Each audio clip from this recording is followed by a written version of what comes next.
Hello and welcome to the best of 88 in football. Highlights of a championship year which took us on something of a roundabout and ended us up back pretty much where we'd been 12 months before. Well, the competitive year began with a ring of familiarity about it too.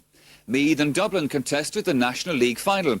Now Meath, the All-Ireland champions, Dublin, the league title holders, and both, of course, no strangers to each other. It was an intriguing start to 1988. It's played nicely by Vinnie Murphy to Noel McCaffrey, happily recovered from a facial injury. 20 metres out, Joe Castle's way back there. McGalvin looking for a second point for Dublin. Hangs in the air. McNally was holding, however. The goal won't count. The goal will not count. The referee's whistle had sounded before Delap was there to finish it off. Dublin anxious to get to the ball first time. Down towards Vinnie Murphy. If he can just send inside Martin O'Connell. He's away. The young Trinity Gales player, the youngest player in the field at 18. And he has scored a lovely point. That's the first point from play we've had in the game, and Dublin lead by 3 points to 1. Liam Hayes to take the sideline ball towards Brian Stafford. Here's McCabe just into the action, and he's got a point. It's interesting, 4 of his previous 5 points all came when he came in as a sub, and here he is straight into the action, and he scores from play. Kevin Foley thought about a pass outside to O'Connell. Good ball, picking up Ferguson unmarked outside the 45-metre line. Turning inside towards 2 Dublin tackles, cross to Flynn. Good release. Here's Flynn to steady himself. Kick and score. Bernard Flynn's opening point of the match, and it's the equaliser, 6 points apiece. And we have 14 minutes remaining. Kieran Duff has struck 3 frees so far. Opportunity here then to regain the lead for his team. Angles wide, it's a goal by Galvin. Mick Galvin the scorer. Harnan to take the free, belting it forward, touched on to McCabe from Stafford. Here's Flynn, good chance. He chips it over the bar and the sides are level yet again. Bernard Flynn's second point, an invaluable one, with just 4 minutes to go. Bunching in midfield. Here's Kevin Foley. Left-footed across to Bernard Flynn. Perhaps they consider him to be a potential match winner. Taken down by Dave Carroll. And a free in for Brian Stafford. And every free so crucial at this stage in the game. Stafford, who's kicked 6 points out of Meath's total of 10. Will this be the match winner? It's a good one. Meath go in front with 2 minutes to go.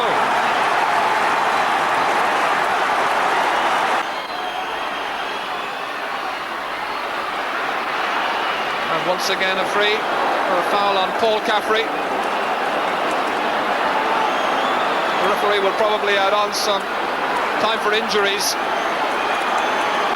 We're into time added on for stoppages in any case. Here's McCaffrey. The side trailing by a point. Is their unbeaten run to end, and are they to lose their league title? Not up to McNally has his way. He's tied up the scores, and I suppose it would be fitting if they both live to fight another day. May 22nd was the date set for the replay, and it was a game that everybody looked forward to with relish. Now, in the meantime, Meath embarked on a tour of the United States with the All-Stars. We wondered if that trip would possibly put the Meath men off form for the replay. Well, they gave us their answer in emphatic style. 7 minutes gone then. Dublin with that one and only point so far. Meath bidding to get on level terms. Matty McCabe trying to get inside. Dangerously to Flynn. Oh, it should have been a goal, but it's come thundering off Paul Clark. And it's gone for a 45. So a chance here for Meath to get on level terms. Low inside towards Colm O'Rourke. Oh, very near to being a goal. It is now. And it's Brendan Riley who scored it.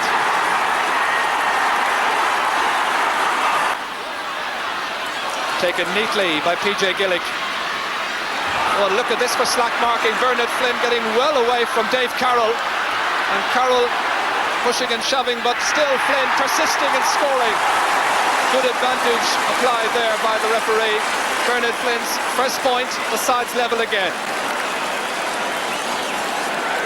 O'Rourke once again being sucked into midfield, but Mick Kennedy has followed. This is Gillick transferring to Hayes. Open space in front of him, pursued by Tim O'Driscoll, about to come into shot. A great goal!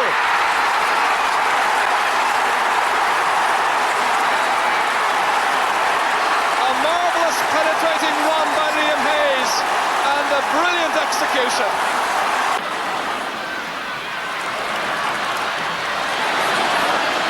So Brian O'Hagan, to Mick Kennedy, the oldest man in the Dublin team, and he's only 29, blocked down by PJ Gillick. To Colm O'Rourke, who's free, chance of another score. Colm O'Rourke's first point this afternoon, he always gets one. That's brought a smile to the face. The backup support coming here from Brian O'Hagan, one of the youngsters in the Dublin team this afternoon. Nice catch by David Delap once again. That's the second very good catch he's made to McNally. And Dublin needed that score just to keep in touch. 11 minutes into the second half. 2 goals now between the teams. Breeze behind him. Fisted away by Brian O'Hagan, but only to the waiting Brendan Riley.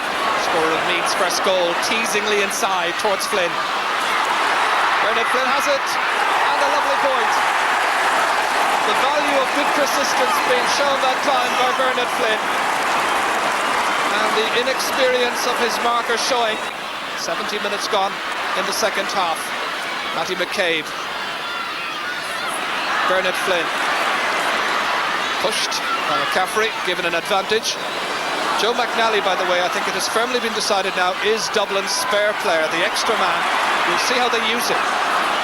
Meanwhile, this is Brian Stafford. That kicks on target. Stafford's 5th kick of the game, 5th point. The last day he was inclined to stay inside, wait for the ball to come to him, and he was easily beaten by Hargan. Today he's roamed and he's been so much more effective. This is a very sharp and very fit-looking Meath side. They did some training in America during the All-Star Tour. That's going to be a free in for Dublin, which is taken far too rashly by Paul Clark.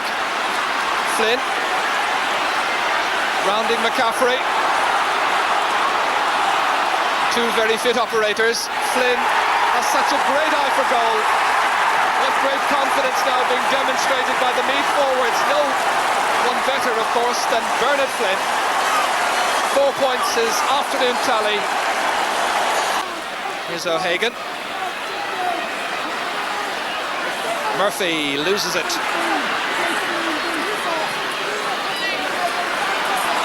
Well, from the middle of the field, Dubliners unable to pick out one another. Simple passing movements breaking down. Barney Rock waiting. Comes down to Vinnie Murphy, who's been popping up everywhere. And he nearly found the top of McQuillan's goal. Instead, he's chipped it over the bar for Dublin's 11th point. Vinnie Murphy's 2nd point this afternoon. Meath then giving us a clear indication that they would not be parted easily from their All-Ireland crown. And by May 22nd, the date of that replay, the championship was now in full swing. Well, the game that Sunday was an interesting Ulster clash between Cavan and Monaghan. Now, Cavan had high hopes for the Northern Championship in '88, but Monaghan had the inspirational Sean McCaig back as their team manager.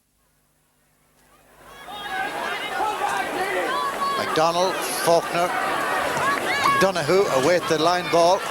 So does John Brady. But it's won in there by Brendan Murray for Monaghan. Back in again. Donna Carlow.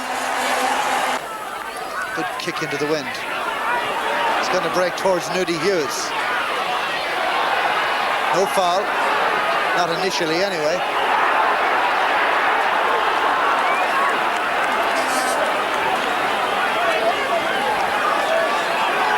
Nudie Hughes and Sean Kiernan in a little confrontation there. That hardly make the same weight in boxing. Kiernan's a much bigger man. Here's Eamon Murphy having a blast at it. That has to be a very good point. Murphy, Nudie Hughes. Hughes has made a super start to this match. Into Owen Hamilton. Hamilton looks for the posts. That's where they are. That's where he'll find them. And Monaghan go double scores. 4 points to 2. Here's McEnany. Karen comes for it. On his favourite left foot. And Riley under pressure from Eamon Murphy. That's a good save by the Killen-Kerr goalkeeper. Now, Derek McDonald and Cavan at last see some space ahead of them. That's Declan Lockman chasing McDonald. Good run by the 13. Good point.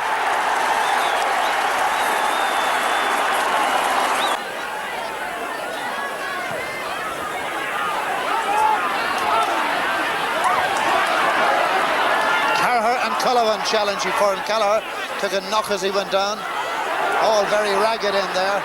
Ronan Carlin playing it forward. A little too high for Brady, but reaches Faulkner. Looks up at the target. Has a pot. Oh, how about that? Michael Faulkner.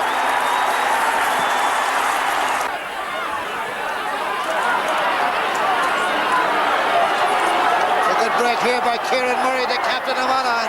What a footballer.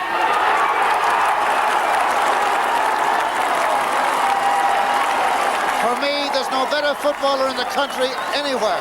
Same personnel to start the second half, but so many switches. Jerry McCall was slow to turn. Oh, well picked up, and legally too, by Gene Sherry. Declan Lockman. Nudie Hughes. Murphy pulls away to the right to give him an option. He doesn't need it. Murray's sideline kick comes to David Byrne. To Owen Hamilton. Looks at the target area, has a go, and Monaghan can't miss.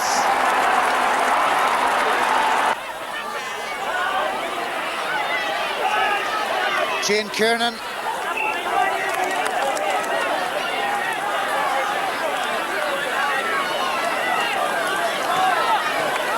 Jim Riley, Damien Riley,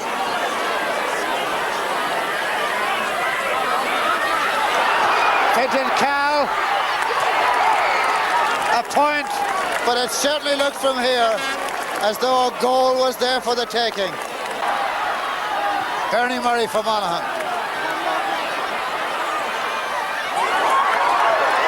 Karen, well, just like Cal before him, there was a chance of multiplying that by 3. Up to Michael Faulkner. Faulkner gets round Jerry McCarville, plays it into Ronan Carlow. It was hit very hard at Carlow, and Lockman was able to accept the crumbs. Playing it up to Nudie Hughes. Nudie has a look. He has Murphy inside him. He has Eugene Kiernan beside him. And Kiernan stays goal side. Nudie looks up. Ah, that is sweet. How sweet thou art. Kevin Carher comes away with it. Nudie Hughes. The magnificent Nudie Hughes. Eamon McEnany slipped at the wrong moment. Jerry Sheridan dropped it. The referee's on the spot. And it is all out for Monaghan, a penalty kick. A point ahead, 10 seconds to go. You're a point ahead. Eamon McEnany obeys. He'd better. June the 6th was a milestone date in the history of the GAA. The game between Carlow and Dublin marked the first time that a senior championship match was played on a Monday. And the reason? Well, the matter of a soccer match between Ireland and England. So then, for the GAA it was a first, and for Carlow it was a case of, I don't like Mondays.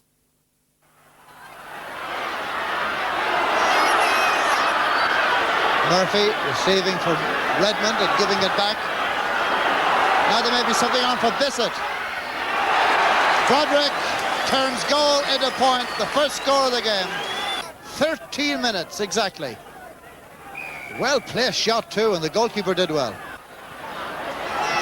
Jerry Horgan under a challenge there. Mick Nolan has a look at the post. That looks pretty good. That is good. Mick Nolan, the scorer. A good deal of passion in the crowd, a lot of atmosphere, but on the field of play, I'm afraid the conditions are beating both teams hands down.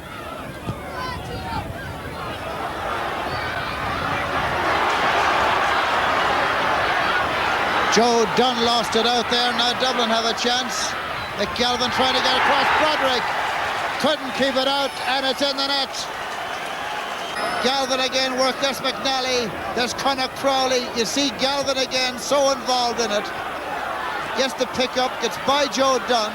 The goalkeeper's near post. Couldn't quite get onto it. And in the net. Kennedy, Jim Bissett, Tommy Dwyer. First to react is Noel McCaffrey. Generally is too. He's a very alert player. This is Joe McNally. Playing Galvin again. He's got a notion of ball up in that corner. Charlie Redmond. Inside Joe Dunn. Redmond back to Galvin. And a point. Charlie Redmond in possession here as we look at it in replay. He made the turn away from Nolan, got inside Dunn. The support arrived from Galvin. And this corner forward has been outstanding in the first half. Tommy Dwyer, this is a long one for him. Drops back, Willie Doyle in possession. Yes! Willie Doyle, the scorer for Carlow. Playing his first championship match since this time last year. First game for Carlow since this time last year. Tommy Dwyer, nice catch. His midfield partners, Mick Nolan. And Mick, I'm afraid, was just a little careless. Dublin win it back. Paul Clark. Joe Hayden.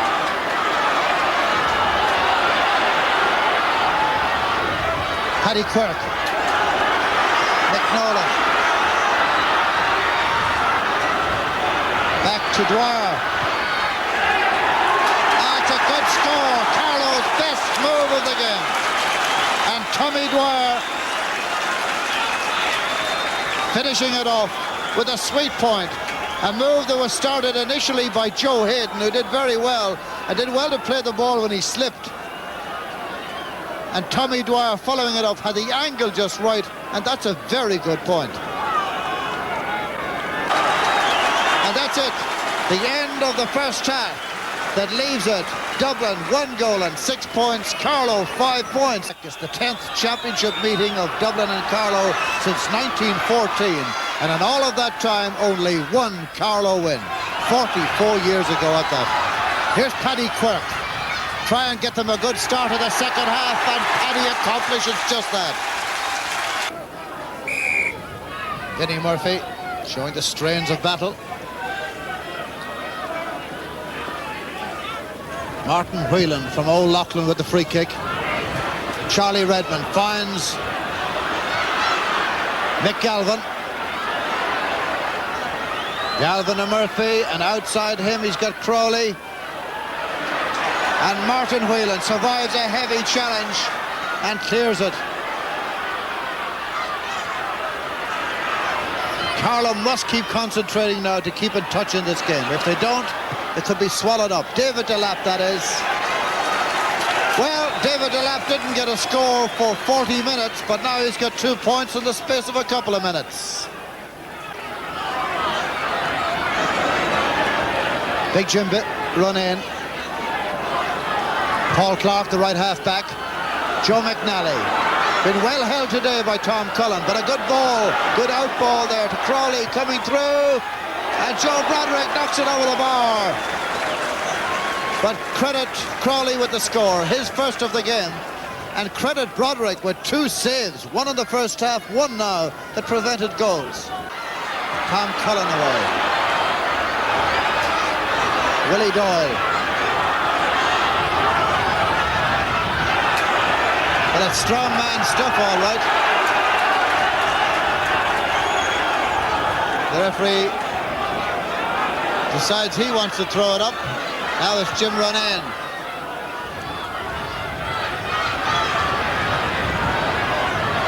Charlie Redmond.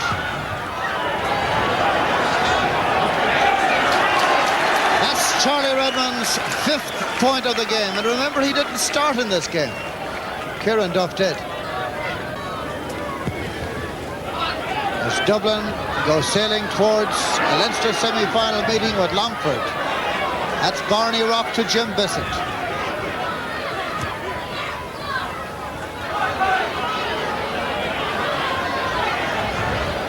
Vinnie Murphy to McGalvin. That's a good score by Dublin. Rock was involved in it, Bissett was involved in it, and Galvin was the man who finished it. Tommy Dwyer. That's a free kick in for, as we approach the 50th free kick of the match.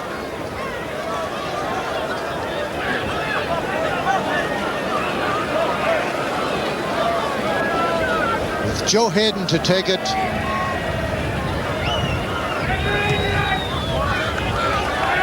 That's the point. It's Joe's second of the game, but it's merely now academic. That soccer match between the Republic and England, which prompted a rearranging of dates in Leinster, was actually played the following Sunday, June the 12th.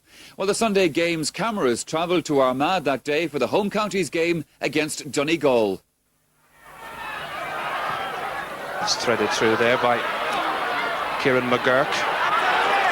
And Armagh looking sharp in the early stages. Ger Houlihan here in front of goal. Closed down quickly, but advancing and scoring! After just 2 minutes play, the side's second attack.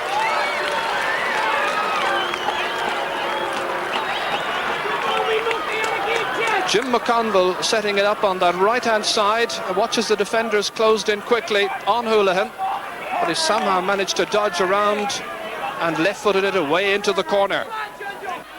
Peter Rafferty up here towards Martin McQuillan. McQuillan surveying his options.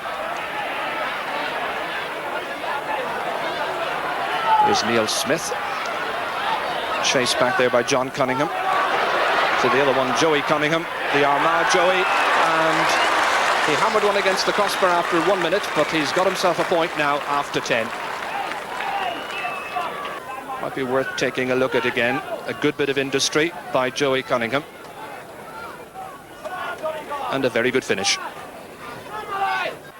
Conditions absolutely excellent this afternoon. Very warm, of course, out in the centre of the park, but this pitch is in perfect condition. Joey Cunningham, good pick up. Enterprising kick over the head to Jim McConville, who started that move. Now can Armagh round it off with a score? Again, McConville involved near to the parallelogram. Ger Houlihan. Is it a penalty? It is. It might well have been a penalty a moment earlier, but the referee seemed to allow an advantage to Ger Houlihan, and now here's a gilt-edged opportunity, and Houlihan goes straight to McConville, the player who started all of that. So 4 minutes into the second half, this was McConville's run in. I thought that was a penalty, but up he got. And the pass was delivered inside, and many players were trying to ground him. 2-3. No question about the decision.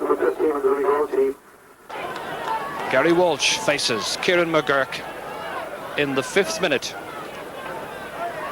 Will this push Armagh firmly into the lead? A well-struck penalty, away to the corner.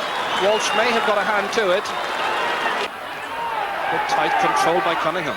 This is an impressive performance. Martin Toy, player was out, ruled out in the first half with a shoulder injury. Or is it? No, it's not. It comes good to Declan Canavan. And a very good score. Apologies to Ger Houlihan for suggesting that he might have put the pass astray. It was inch perfect, but the marking was very slack on Canavan. He picked him out brilliantly. And look at the nearest player, who was Matt Gallagher, slowly closing down. And of course that wasn't Gallagher's man. But Canavan gets the score. Nice catch, under pressure by Martin McQuillan. The direct football paying off. And Joey Cunningham is in once again. And it's over the bar.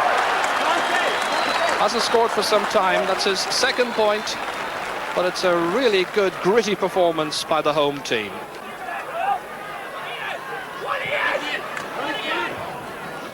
Fulham has time to go back, and this really is a very dispirited looking Donegal outfit at this stage. Houlihan on the trusty left boot again, and he simply drills it over. Target practice at this stage for Ger Houlihan, who started all the damage, of course, in the second minute with an Armagh goal. Dermot Dowling here. It's a very good run, and he taps it over the bar. Well, right from that kick out, from the clearance by the goalkeeper, down to the substitute Dowling, and it was a very good score. So here's the run once again by Dermot Dowling. Look at the way he went round the defence. They posed very few problems for him. He beat them once and he beat them twice, and two as well. Martin Shovlin, in that despairing effort to catch up with the forward, pushed in the end, but made no difference. Martin McHugh has that shot thundering, sees that shot thundering off Kieran McNally. And Paddy Hegarty on the far side of the field has got another late score for Donegal to improve their position, but very marginally. The greater the success of Galway's hurling team, the greater the sense of frustration felt by football fans in a county once powerful in that code. Mind you, they were still the defenders of the Connacht title in '88. That was at least until June the 26th, when Roscommon went on a plundering mission to Pearse Stadium in Salt Hill. The game has fallen down a little bit in the last 5-6 minutes. We haven't had a score now for nearly 8 minutes. There are a couple of near misses, one of them from McManus. And Junior McManus gets himself on the score sheet. It was a good run into space and a fine execution at the finish. So it's 5 points to 4. All the way back in the attack. Good shoulder by Matthew Riley. Humping it forward, the bounce deceiving Mulholland, and it comes to Junior McManus from the middle of the field. Now look at the way they're hacking forward. Paul Early chipping, had to be absolutely decisive, and the sides are level. Paul Early's third score, and it's 5 points apiece. Down kick from the 20-metre line, fisted down by Killoran. Comes to Lennon. A little chip forward, deceiving Broderick. It's on for Tony McManus. Players loose beside him. One of them was Lennon. And it's over the ball, and Roscommon have gone in front. John Kelly was the scorer. Kelly the corner forward. His first point of the afternoon, and it's 6 points to 5 now.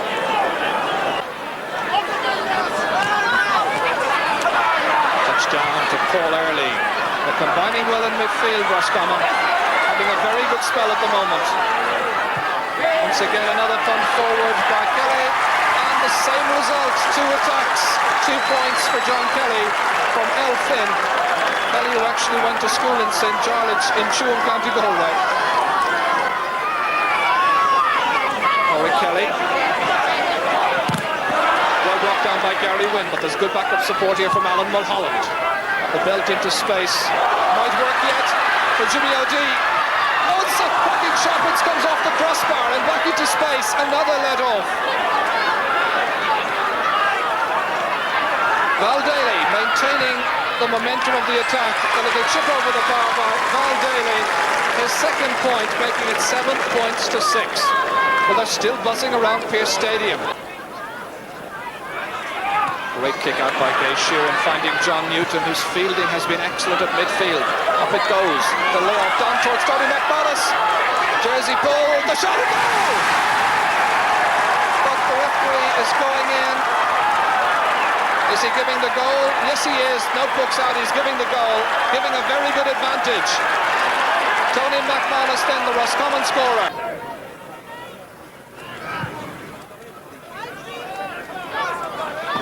Another fine catch by John Newton. His fielding has been impressive. Sensibly then laying it off to Tom Lennon. That's inside for Tony McManus. Frank Broderick is trying to get back. Still, oh, it's another goal! And it's John Kelly, the scorer.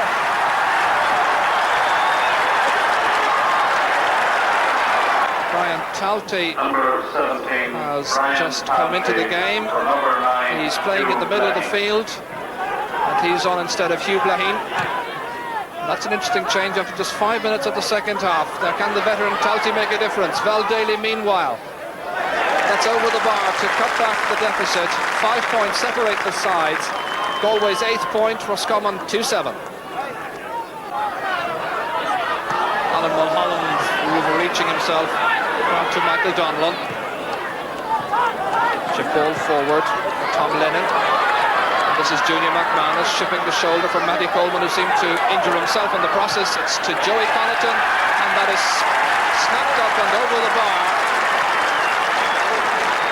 Joey Connaughton, one of 4 Donegal players playing in the attack. Des Newton towards Paul Early, chest high, neatly taken, support outside. Broderick, or Sean Glynn rather, and here comes Junior McManus. Junior McManus for Roscommon, the layoff towards Tom Lennon. Tony McManus thought about a pass outside to the right, holds a little chip. It's a smashing score, a goal and 2 points by Tony McManus of Roscommon, and there are 2 clear goals between the teams. 5 minutes to go. Seamus McHugh towards Alan Mulholland. John Coleman, who had a very good first half, he's found the space closed down in the second by Gary Wynne. Junior McManus fisting it forward to Tony McManus. The Donegal duo combining. Another score or 2 might well seal it for Roscommon. It goes off the post, over the bar.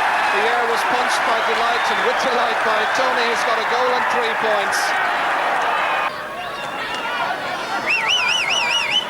And so the counter burst with Bosco Welsh here. Jimmy O'Dea, one of those to hit the post. John Coleman. And it really is a rather shapeless Galway attack at the moment, but just as I say it, they may get themselves the score they deserve. They do eventually, and it's turned inside by Michael Cavan after John Joyce had the first chance. The Munster football final was played on July the 3rd at Páirc Uí Chaoimh. Now Cork, the defending champions, had wintered badly, being relegated in the league. They'd also had a shaky semi-final encounter against Limerick. However, the sight of a Kerry jersey was enough to spark them back into life again. Tony Nation, a match which has produced 6 frees so far. Good catch over there. John O'Driscoll, has he got the range? He's got the first score. John O'Driscoll, who's looked very sharp in training for the last 2 weeks, opening Cork's account. Dennis Allen getting to the ball first ahead of Morgan Nix. The fist ahead towards Dave Barry. The referee allows an advantage. Dennis Allen had been fouled. It's half blocked down. Good covering at the back. Ger Lynch, not a good clearance, giving it to Tompkins, the danger man. And here's Michael McCarthy. And another good Cork attack yields a second score to the newcomer Michael McCarthy, the Skibbereen youngster. So that's 2 points to 0. Shea Fahy taking it quickly towards Dennis Allen, who's getting there ahead of Morgan Nix for the 2 balls that have come his way so far. Always surprised to see somebody like Mick Spillane pick up Dennis Allen eventually.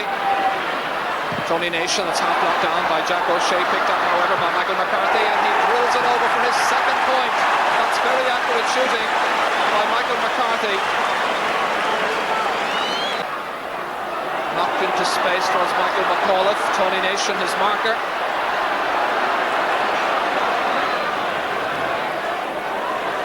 Support from the other Tony Davis. Teddy McCarthy. Once again Conor Coonahan. Never looks all that terribly fast, but the ball always seems to reach him nonetheless. Tommy Doyle fisting it into open space where it's reached Gerard Murphy. On towards Connie Murphy. Front around Tony Davis. Kerry 3 points to 2 down, and that's William Marr sticking it over the bar for the equaliser.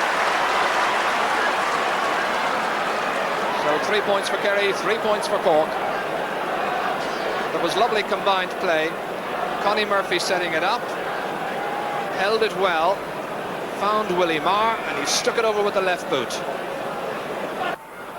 As they jump for this, there are about 3 or 4 groups of players all saturating midfield.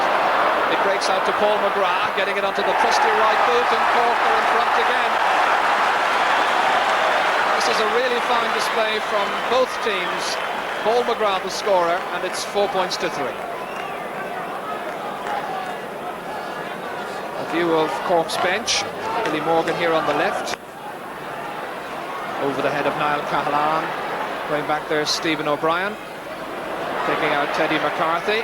Pisting it forward to his midfield ally, Shea Fahy. Well, they showed too much of that to Kerry's Gerard Murphy, and here's Dermot Hanifin picking out Michael McAuliffe. And the support play from Hanifin. And again, the attack breaks down, but here's Maurice Fitzgerald to keep that momentum going. And Kerry's point from play coming from Maurice Fitzgerald, his third. That's the first of the 3 to come from play, and the sides are level. And it all started at the back, that greasy ball finding Maurice Fitzgerald. He turned around, got it onto the right boot, and knew where to find the target. Well, while the pitch is very soft on top, it certainly hasn't cut up yet.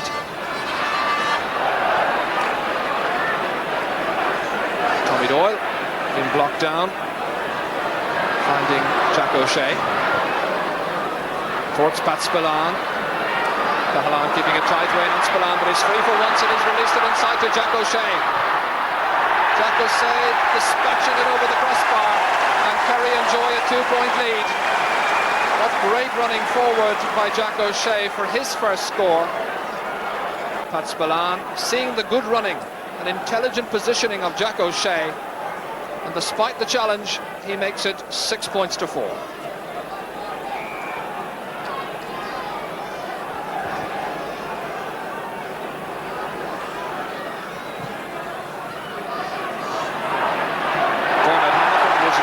Challenged. Well, they challenged him when he hit the deck, all right. Maurice Fitzgerald finding Pat Spillane. He'll be planning to take the number 3 of Cork out around the centre of the field if possible, leaving space inside. And here's Fitzgerald, those long legs gallivanting forward towards goal, and he has stuck over his 5th point. Phenomenal shooting in his very first Munster final. Son of a former Kerry star, Ned Fitzgerald, and the green and gold very much in evidence. Gerard Murphy catching cleanly. Player made his league debut with Kerry against Monaghan and hit over 3 points in Clonus the same afternoon. Towards Connie Murphy, taking Conor Coonahan to his left. Pat Spillane taken down, and a free. And look at Niall Callahan poised just in case the referee were to change his mind or something strange were to happen.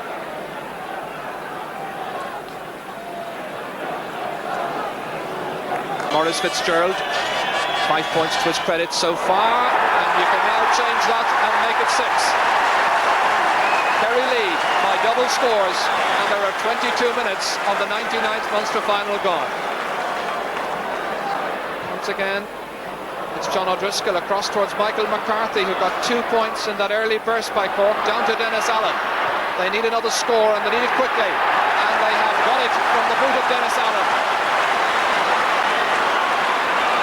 Dennis Allen playing today in his 11th Munster football final. Ger Lynch. Connie Murphy here, trying to take it forward towards Maurice Fitzgerald. It reaches Tommy Doyle. Outside to Pat Spillane, who would dearly like to score. The backup support from Ambrose O'Donovan. This is a bit like the old Kerry as Tommy Doyle finds it in, high and over the bar for one of the best scores of the match. It's Kerry 9, Cork 6. Tommy Doyle, the scorer. Well, they seem to step up a notch or two there. Pat Spillane, the one who instigated all of that. And there was support from Ambrose O'Donovan, and just look at how they built it up nicely, and Tommy Doyle whacked it over the bar. So 4 minutes to go in what's a highly competitive Munster football final. 4 minutes to go to half-time, that is, and the tackle by Dermot Hanifin will be penalised. It is. Play continues. Here's Tompkins. Will he put it over this time? Stopped. Dave Barry has it. And it goes off Charlie Nelligan's hands over the bar. It's 9 points to 7. And with that score, it means that each and every one of the Cork forwards has now scored. Shea Fahy is the Cork free taker. Coming out to meet it was Ger Lynch. He dropped it down, Dave Dennis-Allen. And a foul on Stephen O'Brien. And it's a free to Cork, which Larry Tompkins, I'm sure, will take.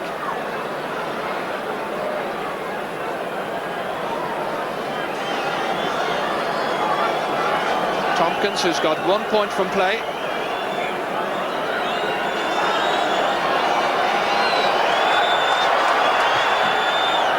Kerry now lead by 2 points. It's 10 points to 8.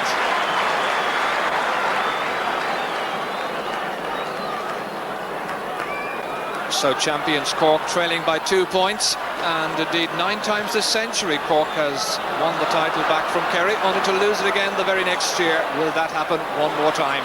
Teddy McCarthy has moved onto the 40, and Larry Tompkins is now playing in midfield. Tommy Doyle wishes to belt this one downfield as far as possible. Touchdown by Conor Coonahan, but only to the waiting Maurice Fitzgerald, who was so impressive in that first half. Good backup play by Dermot Hanifin. Loses it, however, to Paul McGrath. Young engineering graduate from UCC. Dennis-Allen. Into open space, and it's Shea Fahy. Oh, he took up a very good position, and there's the bare minimum separating these sides. What a marvellous ball that was across field. Shea Fahy jumping unchallenged, laying it forward for Dave Barry, and there's nobody near him if he wants to strike this one over for the equaliser. The St. Finbarr's clubman has got his second score. The sides are level, and there are 3.5 minutes gone in the second half. Tony Davis judges it to a tee. Tommy Doyle likewise taking the greasy sliding ball. Pat Spillane has come out to the centre. The layoff here towards Willie Marr to Jack O'Shea. All of fumbling, kicking and scoring. Michael McAuliffe's first point in the match has restored Kerry's half-time lead. It's 11 points to 10. Tim Kennelly there in the centre, and the Kerry substitutes there at the far side. So much talent down there. Lynch has changed his mind. He's going to take it himself. Maurice Fitzgerald beaten for it by Stephen O'Brien. He loses it. He's left it behind to Connie Murphy. Ranging down in goal. Closed down by Conor Coonahan, but still gets in the kick. And the point scores. I thought I heard a whistle, but the referee says the point does score. And so Kerry enjoy a 2-point advantage. There's plenty of time remaining, 12 minutes out in the second half. Teddy McCarthy held the ball up there to Michael McCarthy here. Inside towards Colin O'Neill, his first chance to impress. If he can lay it in for Dennis-Allen. Oh, it's a great goal!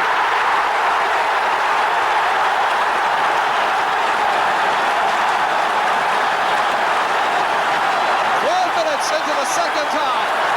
The crowd has come to life.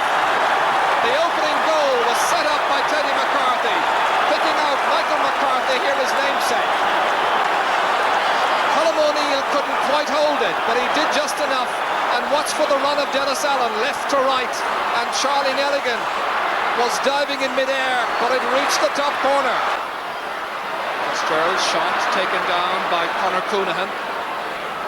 So what a beautifully balanced game of football this is. That's a slack pass out of defence, but good recovery by Niall Cahalan.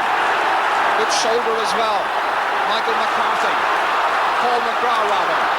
Now it's Colin O'Neill. Into open space one more time. Shea Fahy took up a good spot.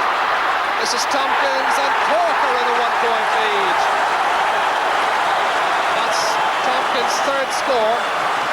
14 minutes now into the second half, and Cork go back in front again. Tompkins short to his fellow Kildare man, Shea Fahy, then taking the return onto the right boot, and it curls in delightfully, and Cork are in a 2-point advantage. Tompkins now beginning to assert himself. He's got 4. And here he comes, Owen Liston, who played in his first final in 1978. The knee very heavily strapped. Missed an entire season because of a shoulder injury, and then when he was coming back, damaged the knee rather. Paddy Murphy comes off, and so can Tyrone Liston bring Kerry back into it. Time is on their side if they're good enough. Maurice Fitzgerald, that looks good. 2 points between them. Wonderfully competitive game. Maurice Fitzgerald again. What a goal would do for them here at this time. They trail by 3 points. Patspallan. And that's the first score he's got in 3 Munster finals. So just 2 between them. It's also the first point that Niall Cahalan there on the right has conceded in 3 Munster finals, because he marked Ger Power in 1986. Tony Nation under it, lets it fall down. Michael McCall of Kerry needing a goal to stay in it. Jack O'Shea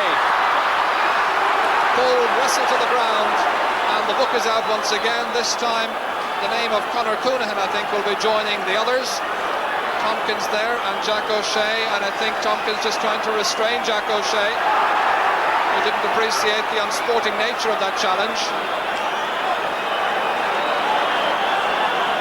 And it's still continuing, and that is really very ugly, and that surely now should be a sending off for Jack O'Shea. I'm afraid he's just lost his cool in the heat of the situation. Well, there's no excuse for that. It's been spilling over somewhat, and Pat Lane, I don't think, has seen it. Watching some other incidents like this one here. Ah, what an awful way to finish what was a very good game. And it's a complete brawl at this stage. Well, they talk about when the Australians and the Irish get together. But what about this? Heavyweight bantam battles, middleweight battles, all kind of boxing going on down there. Well, it's a real dust-up. And it's come 2 minutes into injury time. And a disgraceful way, absolutely disgraceful way to finish a Munster final. Well, how is the referee going to restart this one? It was to have been a free in for Jack O'Shea, who was taken to the ground earlier on. Deep intake of breath by Pat Lane. A word to Patspallan, who I'm sure wants a few more minutes added on for all the stoppages. Tom Spallan questioning just what's happening. It's what we'd like to know too. It's going to be a free to Kerry. They trail, remember, by 2 points. Cork 114, Kerry 15 points. So they've got to go for a goal and hope that they can win it by 1. Maurice Fitzgerald's the taker. The little chip high and over the bar, and it's a 1-point game. Well, we've had such changing fortunes in this match. Great football, exciting skills, punch-ups as well. It's a bit like the weather. We've had showers and sunshine, and it's all over. Cork remain the Munster champions. That same day, Meath took on Offaly in the Leinster semi-finals at Croke Park. Now, despite that devastating performance against Dublin in the league replay, Meath were not having the smoothest of championship runs, and Offaly certainly found a few chinks in the armour. This kick for Offaly, taken by Dennis Kelly, the captain.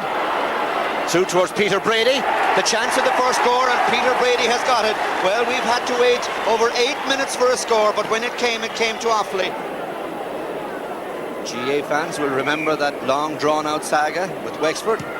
It's now senior football these youngsters are concerned with, and Peter Brady, who got the first point for Offaly, has got the second one. That's a spectacular effort from Brady. 10 minutes to half-time, Offaly leading by 4 points to 2. They're well worth that lead too. Brendan Flynn across the face of the goal. Peter Brady actually. Porrick Dunn wins it in the air. Gives it nicely to Richie Connor, whose kick is very well blocked by Robbie O'Malley. Who else? That incomparable defender. Colin O'Rourke gives it to Matty McCabe on the burst. Dave Kavanagh has gone back to help. Towards Bernard Flynn. He'll try to get around Sean McAvoy here. McAvoy sticks to his task well. Out towards PJ Gillick. Colin O'Rourke has gone forward from midfield. He can give it again to Gillick, who'll try for the point. A good effort by Gillick, a good point for Meath. Knocked down by James Stewart, who's having a blinder at right half back for Offaly. And look at this for confidence. And a good ball to Mark Plunkett, another of the under-21s. Will he try for a point from out there? That's a good effort by Mark Plunkett. Oh, that's a glorious point. Well, the youngster was a little out of it in the tight play with Jerry McEntee, but when the ball ran kindly for him there, he elected to go for the point. It was a good decision. He got it. It's hanging for Matty McCabe, who kept his eye on it. Took it down nicely. And then a good ball to Liam Hayes. This is Meath at their best, finding one another. Hayes driving it towards Beggy. Aidan Stewart cuts it out. Dave Cavan had called for a pass, and he's got it. What a good call. Everything this man does has the stamp of experience and shrewdness. Dave Cavan, this would be a great point. He drives it in. Mick Lyons had to be alert. It didn't fall for Jerry McEntee, but Colin O'Rourke has come out to win it. What a great trier this man is, as well as a class footballer. Bernard Flynn, another classy performer. And that's a classy point. A superb score by Bernard Flynn.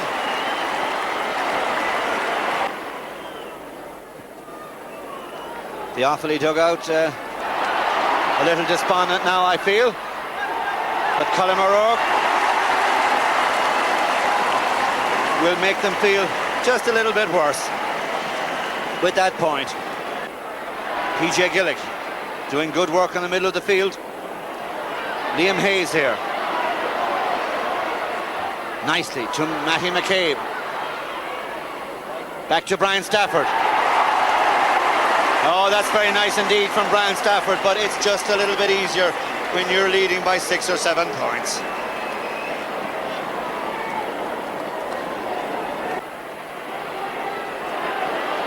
Liam Hayes. Trying to get away from Peter Brady. Gives it to Brian Stafford. To Bernard Flynn. Is there yet another point for Bernard Flynn? Yes, there is.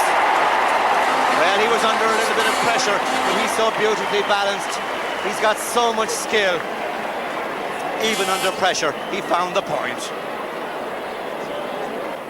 Well, this, I think, will be the last kick out that young Donal O'Neill will take today for Offaly, but he's a goalkeeper with the future, I feel. He's won an under-21 medal.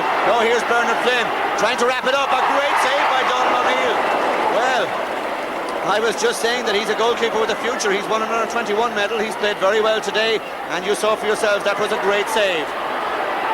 Bernard Flynn came into this game with a shoulder injury, and he shipped a hard shoulder there, but he's a tough little fellow, Bernard Flynn. And here's Donal O'Neill, who's having an eventful 1988. And this certainly will be the last effort. Yes, it is. Tommy Howard blows the full-time whistle. It's all over. It was 8-4 at half-time for Offaly, but at the end, when it counted, 19-10 for the Leinster and All-Ireland champions Meath. The Ulster Football Final between Tyrone and Monaghan had many interesting aspects to it. Tyrone, the All-Ireland finalists in 1986, had been a flop in 1987. Well, now the word was that they were back with a bang, and they'd certainly been impressive in their semi-final win against Armagh. Monaghan, the Ulster champions in 85, had also been through a sticky patch, but they too were on a revival. Which of them then would get up to full speed first in the 88 championship?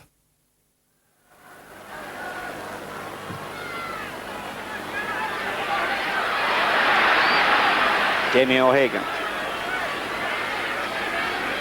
using his skill to get away from his man.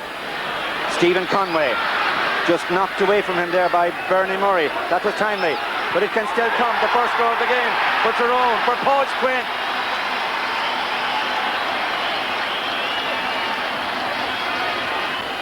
But here's Stephen Conway, who's already shot a very nice point from a free. This is more difficult, however. He gets it in, it's punched in and punched over by Damien O'Hagan.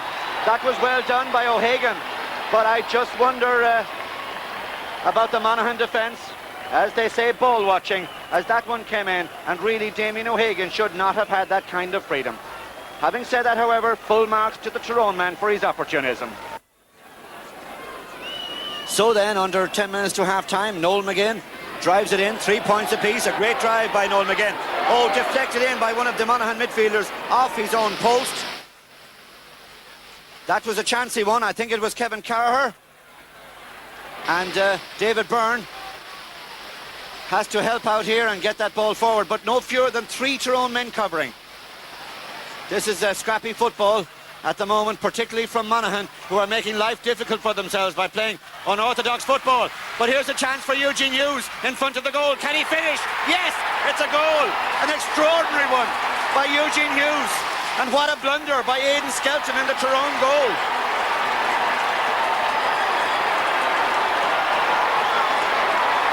Well, Monaghan, just at a point when they were not playing well or anything like it, got a high one in. Aidan Skelton had it covered. Perhaps he was unnerved by the fact that he was penalised earlier for overcarrying, but Eugene Hughes was just the man to punish. And here come Monaghan again. Eugene Hughes getting into a scoring position. This will be a lovely point. It is a lovely point by Nudie Hughes, and I think Tyrone will have to swap their corner backs again. And they're doing just that. It was Kevin McCabe. Now what's on here for Tyrone? Well, there aren't enough men free. Kevin McCabe will have to work himself and try for the score. That he's done, and he's got the score. Gene Sherry was waving his arms aloft there as if to say that's gone wide, but it was never wide. It was always a score by Kevin McCabe. Well, McCabe had looked up, he'd spotted that there was nobody free. He had to try for the point himself. It was a brave decision, a wise one. Paddy Ball's kick for Tyrone to Eugene McKenna, who's been very quiet in this first half. McKenna trying to work something here. This is a good run by Eugene McKenna. Can he go much further? Well, he's content with the point. But Eugene McKenna is such a good player that as he went through there, a little hop in the solo, I just feel that he was thinking about setting up a goal. In the end, under pressure, he knew that a point would be just as good in the circumstances.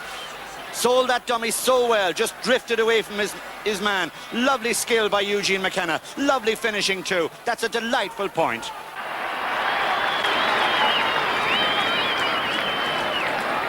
An injured Tyrone man is okay, Patsy Curlin. Here's Stephen Conway. It's 1-4 to 6 points. Monaghan leading by a point. Stephen Conway has kicked 2 excellent frees. He wants this one so badly to make the sides level. It's a great kick under pressure by Stephen Conway, a young man who is certainly making a mark in this Ulster Final.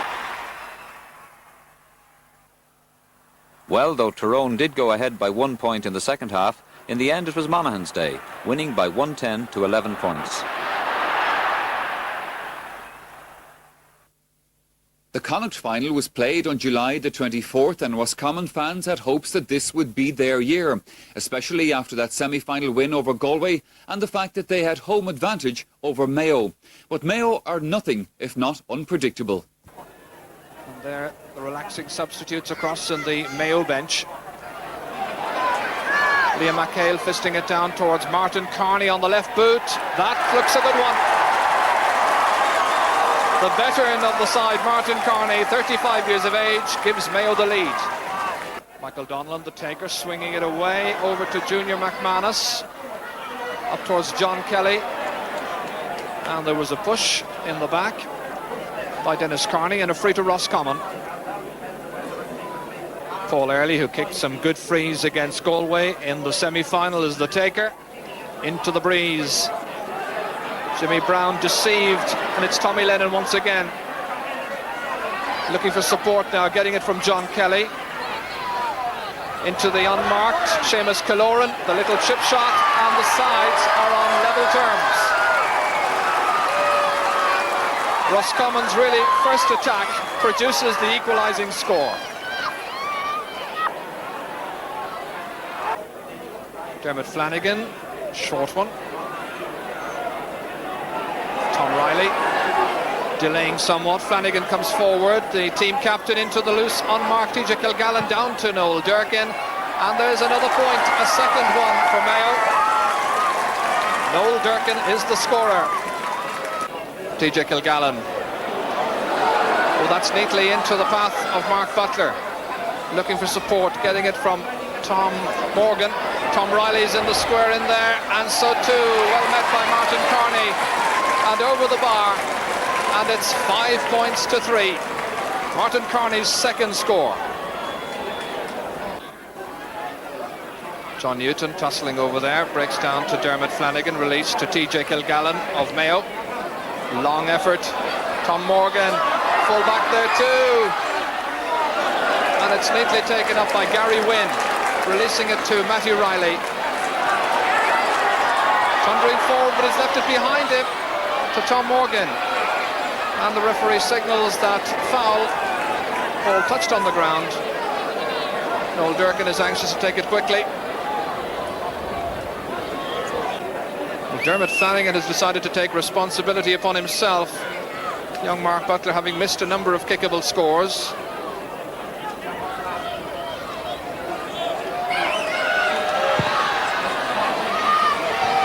And it was a wise decision. Well on target by Mayo's top player Dermot Flanagan. That free gives them a 3-point cushion at half-time.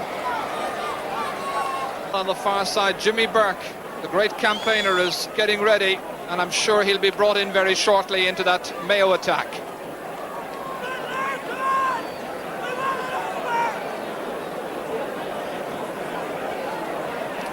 Taken very smartly by Butler to TJ Kilgallen, onto Martin Carney as they work it in nearer to the goal, and that's the opening point of the second half. Will that be a rallying point now for Mayo? They've opened up a 4-point lead. And here's Jimmy Burke coming in. We'll just wait to see who is going to go off.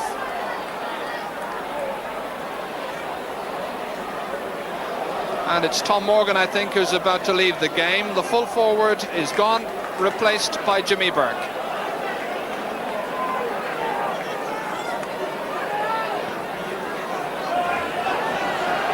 Free jump in midfield for Liam McHale, the basketball international, chipping outside to John Finn. May I remember playing away, and this is Jimmy Burke. First touch, good control, slows it down to TJ Kilgallen. The entire defence moved out. What terrible defending. TJ Kilgallen has an easy chance, and that's 2 points for Mayo in the space of a minute. TJ Kilgallen, I'm sure, couldn't believe the amount of space he was given. What great play this was by Burke. The entire defence converged on Burke. Just watch them all drift away. Very slack marking. Pass not absolutely inch perfect, but just good enough nonetheless. And a very good finish by Kilgallen as he rounded the defender and stuck it straight over. 12 minutes into the second half. John Newton jumping. Comes down, however, to his partner, Seamus Killoran. Trying to feed Gary Wynn. Comes to Martin Carney, who's doing a lot of very useful work there in the half-forward line. Jimmy Burke, the layoff to McHale. Outside is Tom Riley. Oh, it's a goal!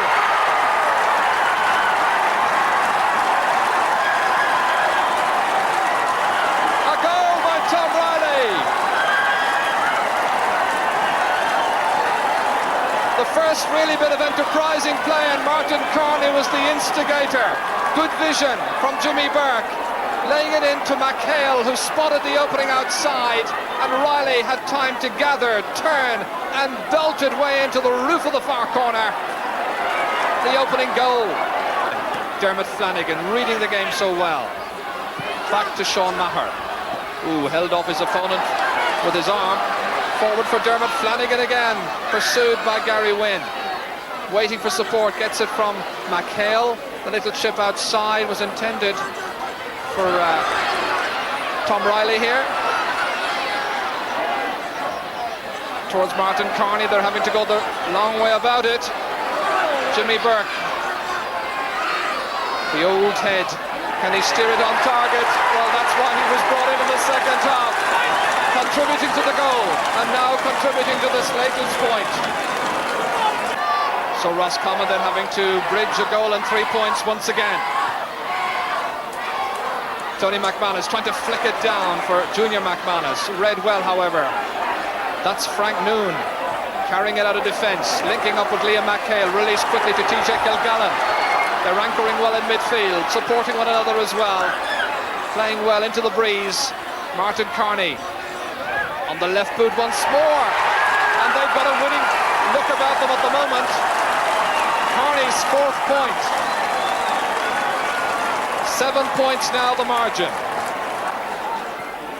Willie Joe Padden is tangling there with Paul Early. Towards Noel Durkin. Durkin wins possession ahead of Gary Wynn.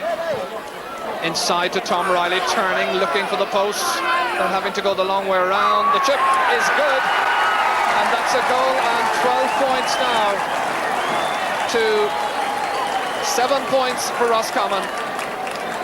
And Riley's got a goal and a point of that tally.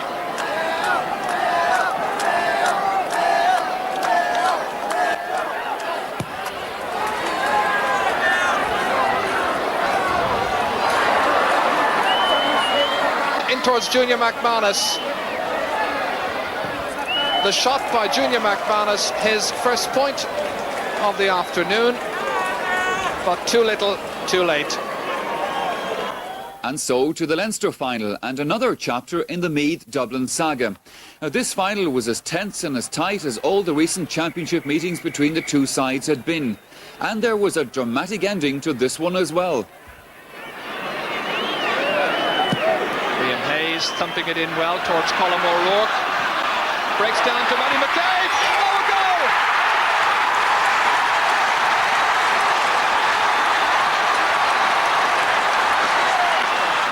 From the sideline ball it came. Indecisive covering at the back, and that broke down from the fingertips of Bolger to McCabe, who nipped in, tight angle, and a good finish. Joe McNally going up challenging with Cork Lyons, breaks down to Mick Lyons.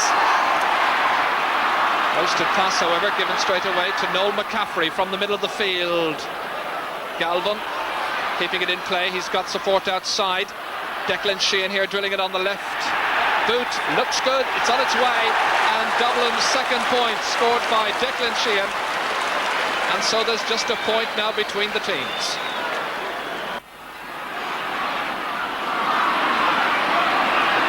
Hold it, McNally toe pokes it away towards the opposite wing, towards Charlie Redmond, shoulders Kevin Foley. Bolger here. Support from Tommy Carr. Came on as a sub in last year's Leinster final. Back it goes. Keary trying to go through 3 Meath men. And Colin Coyle is back there playing, as we say, around the middle of the field, up towards Colm O'Rourke. Takes it well ahead of Hargan. Good pass to Bernard Flynn. Flynn's got the goalkeeper out. Chance of a goal. 2nd goal for Meath. Here it comes to Gillick. Oh, it's taken an eternity, but it's there. On the quarter hour, PJ Gillick gets Meath's 2nd goal. The defence really caught that time. The goalkeeper having to come way out from his line to challenge Bernard Flynn. Flynn had the composure to hold. Then the positional sense picked up by Gillick and into the top corner. It was a great finish. McEntee. PJ Gillick. McEntee again, targeting this time Matty McCabe. Another good finish. Meath's first point to add to the 2 goals they've got already. And once again, it's Matty McCabe the scorer.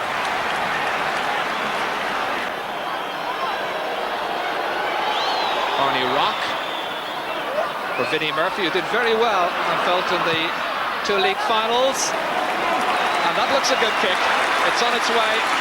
Dublin's 3rd point, and there are now 4 points separating the sides. Twisted away by Tommy Conroy to the waiting Vinnie Murphy. Jersey pulled by Liam Harnan.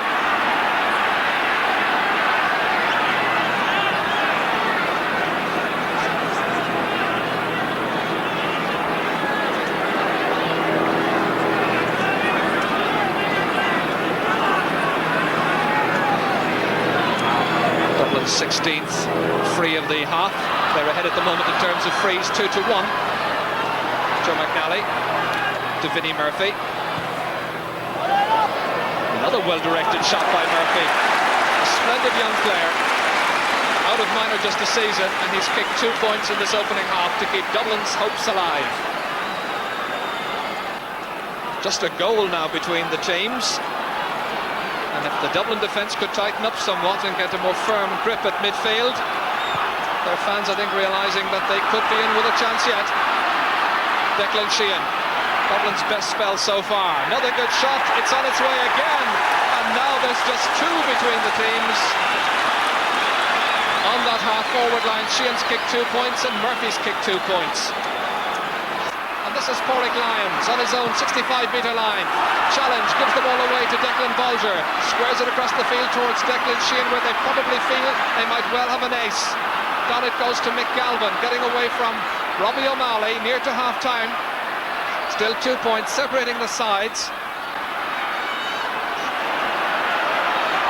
Jersey pulled, and that's a free in.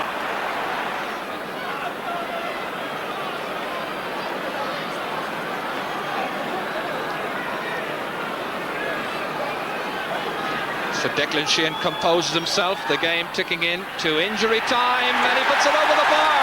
His third point, leaving just one between the sides. Beautifully balanced for the second half. The Dublin fans filled with hope. Declan Sheehan, there's his angle, and you can see the running that's going on off the ball in the background as he drills this one in left-footed towards McNally. Taken well, smartly from the air, out of the clouds by Mick Lyons. Left-footed clear, but Noel McCaffrey's up smartly. Wants to put it over the bar. He's done just that. There's a point between the teams one more time, and Noel McCaffrey, their inspirational centre half-back, is showing the Dublin forwards the way.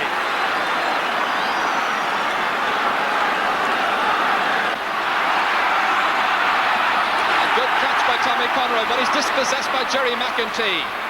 McEntee holds, waits. Colm O'Rourke once again drifting away towards midfield. Remember, he did this very profitably in the league final replay, but then Brian Stafford was in the full forward line. He's not today. Bolger, high kick, taken well by Mick Galvin. That's a really good kick by Galvin, getting there ahead of Robbie O'Malley, and the sides are on level terms. Mick Galvin looks defiantly at Robbie O'Malley. The first time he's got a little bit of leeway, and he knew where the target was, and these fans are rejoicing. Joe McNally dispossessed rather easily. David Beggy here, tenaciously carrying it forward into the heart of the Dublin defence. He's 30 metres out from goal, laying it off rather difficultly, however, for McCabe to get that one up. Poor pass in the end from Beggy, and away by Carr to the other wing back, who's Eamon Heary. Any of the clearances blocked down, given away to opponents. This is Porrick Lyons off Tommy Conroy. It comes to Joe Castles. Colm O'Rourke, Liam Hayes. Build up is slow, deliberate, but the finish is good. Meath go back in front again. The sides having been level for over 8 minutes.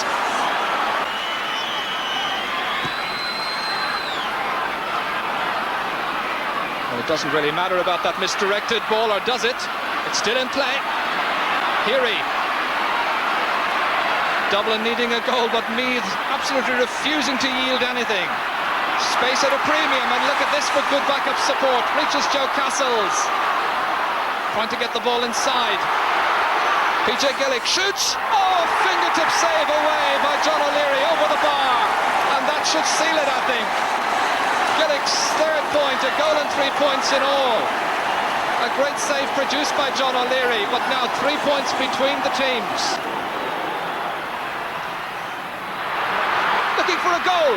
They must get a goal here if they're going to stay in. Is it a penalty? Referee's whistle sounds. It must be. Yes, it's a penalty. A penalty for Dublin. Would you believe it? We have a minute and 25 seconds gone in injury time. Remember, there's a goal between the teams. Oh, he's put it over the bar. Oh, dear me. It's gone over the bar. Well, poor Charlie Redmond. Well, Charlie Redmond's amazing miss wrapped up the provincial championships, and so then it was on to the All-Ireland series. The first of the semi-finals was between Cork and Monaghan on August the 14th. Well, it was a day in which both teams struggled against a gale force wind, and one controversial score clinched the issue. Jerry McCarville just gets it down to Brendan Murray. Runs into two Cork players, then releases it. Barry Coffey here. Thought about a pass outside, inside for Dave Berry. Good position. Oh, great goal!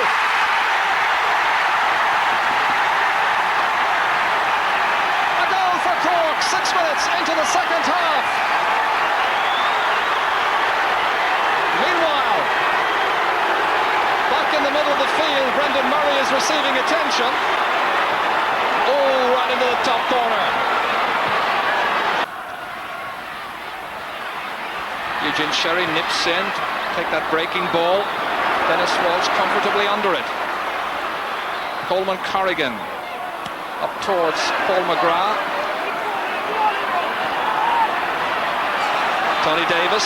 This is a really impressive performance by Cork, the Munster champions. Jersey held, plays on, releases it inside towards Michael McCarthy. Back to Paul McGrath.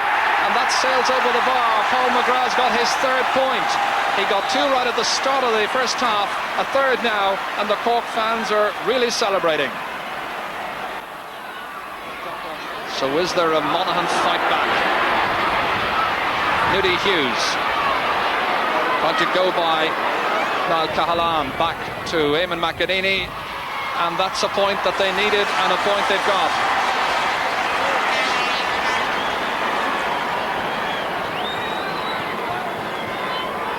So that's the position, 110 to 5 points. Cork very much in the ascendancy at the moment. Certainly the significant moment in this game so far seems to have been in the 6th minute of this second half, that Dave Barry goal. It's settled down Cork, given Monaghan an awful lot to do. Murphy here. That's high and over the bar, they're not finished yet, that's their 6th point. So 7 now between the sides, and what Monaghan would do. Jerry McCarville going up high, but it breaks down to Shea Fahy once again. Conor Coonahan. Just as well he didn't have to go off when he was injured right at the start of the first half. Dennis Allen, Larry Tompkins here. Outside the 20-metre line, that one's on target. It's just his 2nd point from play in the game. The player who missed the first half penalty, he's now scored 6 in all. 6 of Cork's tally of 14. Player who doesn't mess around when he gets a chance, Larry Tompkins, knows where the posts are and slots that over. Thoroughly disappointing afternoon for Sean McCaig as well. What can he do? Shea Fahy towards Barry Coffey. Michael McCarthy, Cork with 5 new forwards as compared with the team that started against Meath in last year's All-Ireland final. One of them is Paul McGrath, and that's on target. Paul McGrath has now contributed 4 points, all from play. He really is one of the top young forwards in the game.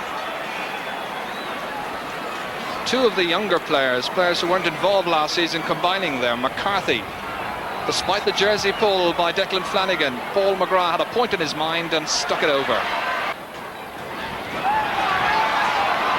Teddy McCarthy on a burst through the middle. 10 points the margin. Cork the leaders. Oh, it comes off the crossbar. Down from the woodwork to McCarthy, who was alert and confident and stuck it over the bar for his first point. It was a brilliantly taken score. He was one of the players of the year, of course, last season. 11 points now separating these teams. Seamus Pryor looking at the watch. I'm sure this is going to be the last kick of the game. It'll be a sideline ball for Cork. Larry Tompkins will be the taker, and he's been told by the referee, just give it to me, Larry, that's it. And Cork are in the All-Ireland final for the 17th time. Billy Morgan's men qualify on a final scoreline, which reads Cork the winners by 1 goal and 14 points. Monaghan 6 points. 11 points separating the sides at the finish, but it's Cork who are the victors, and there was never a question about that. Grave disappointment for Monaghan, but for Cork, their second All-Ireland final in a row and a chance for them to make up for their disappointment of 12 months before. Would the final be a repeat of 1987? Or would we see a rare appearance by Mayo on All-Ireland Day? Well, the answer to that question was answered the following Sunday. John Finn. It's Tom Morgan. This is Martin Carney. Looking very dangerous, this Mayo forward line. Noel Durkin. The sides are level.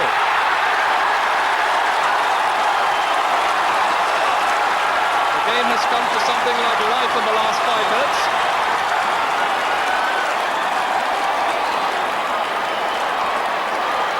That was well set up. There was a nice bit of interaction and a deadly finish from Durkin, who's good in front of goal.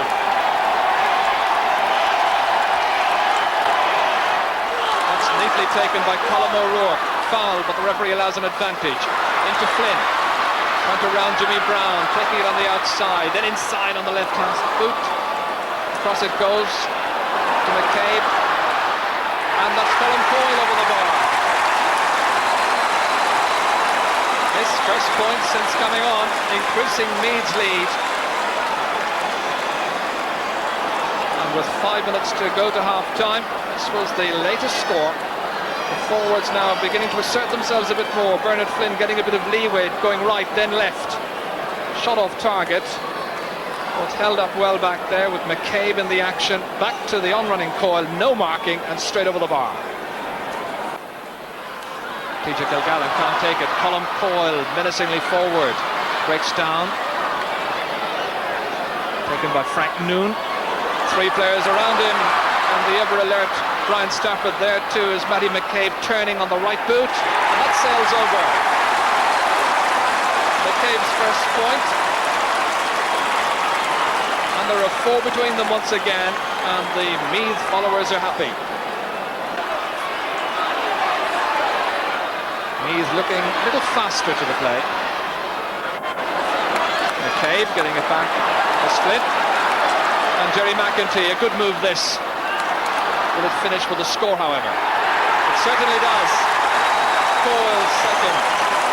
He's done well since coming on, Colm Coyle. There's the position then. And we're now almost into injury time. McEntee, the last of about 5 or 6 players involved before releasing it to Colm Coyle. Once again, you have to say the marking is awfully slack, and Dermot Flanagan is the player who should have been marking him. Brian Stafford here. Always menacing. Maybe 3 minutes of injury time now played. Beggy going forward well. This is a good run by Beggy. And it's gone wide. Not alone could he have scored a point that time, I think he could have ballooned it into the top of the net as well. But the referee saw a foul as he was going through, and it's going to be a free from the 13-metre line. David Beggy, a very elusive player of great pace, going through 2 defenders that time. Watch for the challenge that comes in here. And as he was pulled down there on the 13-metre line, just outside the large square. So a 13-metre free rather, and over it goes.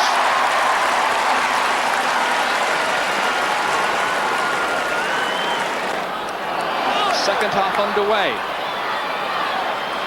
TJ Kilgallen, well blocked down by Jerry McEntee. Liam Hayes foraging. Down towards a very alert Bernard Flynn. The forwards expect to get those loose passes. That's a good move. Stafford high and over the bar for his 6th point of the afternoon. And it comes after about 17 seconds of the second half.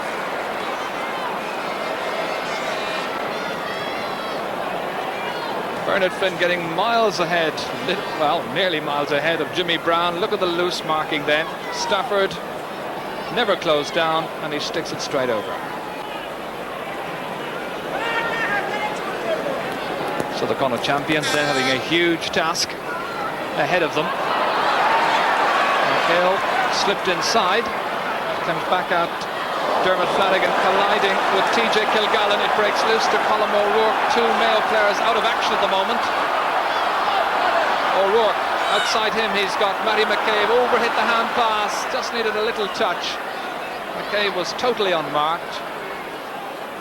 The backs now completely losing touch. Flynn misdirecting, kept in play by Colm O'Rourke. Once again, look, nobody marking. And he has time to swing it onto the crystal left boot. Over it goes, and it's 10 points to 2. And we've only played, a minute and a half of the second half. Jerry McAtee can't hold, it spills away from his grasp.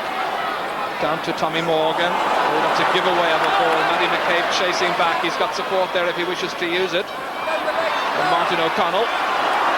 Anthony Finnerty, the Mayo player. Cork Lions. This very mobile Meath team. Colm O'Rourke. Chip on towards Jinxie. David Beggy. Once again angling for the score. And he's put it over. That's his first. 9 between them in the early stages of the second half. The champions now playing like champions, getting first to the ball. Very deliberate in their passing movements. That broke down. Picked up again by David Beggy. Good solo and a fine execution at the finish. Mayo looking for a little bit more penetration and a bit more effort as well. Noel Durkin here. Joe Lindsay's loose inside, but he's held up. And elected to kick to Dennis Carney, who's now playing up around the half-forward line. Fisted down into space. They waited for it, weren't expecting it. McHale, the shot, a goal!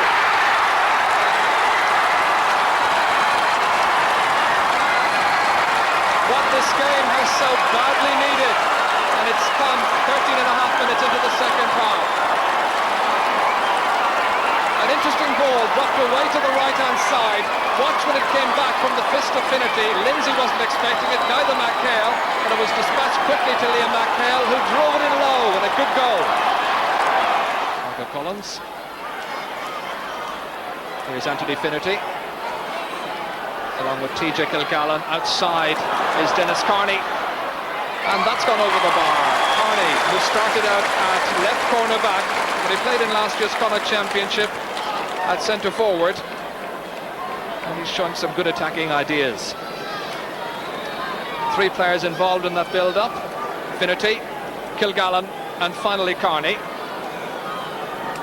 What a good shot. Oh, that's well gathered in midfield by Sean Maher, who was fouled. And that's the 11th free for Mayo in this second half. They've kicked 4 wides in that period as well.